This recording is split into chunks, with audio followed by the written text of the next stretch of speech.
Orduan, kendu zama hori ez sentitu errudun, ze, ospera, oso egoera zai batean guztia eman zenuten, ez? Eta gaur egun oso neri behintzat ulerkaitzak edo ikusten zaizkiten egoerak dira etxe barruan benetako tragediak bizi behar izan ziren, Zumarragan badira 4 seme-alaba galdu dituzten familiak, 3 galdu dituztenak, eta galdu aurretik ere nola kudeatu heroinaren menpeko diren seme bat, 2, 3, 4 dituzten familien egunerokoa, ez?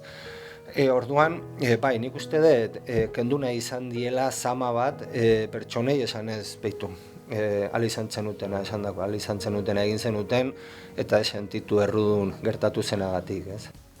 Eta bueno, askotan hitzez esan ezin dan hori, irudi bitartez transmititzen da, eta pertsona horiek, kameraren aurrean zuen pertsona horiek, garai hori gogoratzen hasten zianen eta gai hontaz hizketan hasten zianen, beraien aurpegiak asko esaten du, eta nik uste hori transmititzen dela iruditan.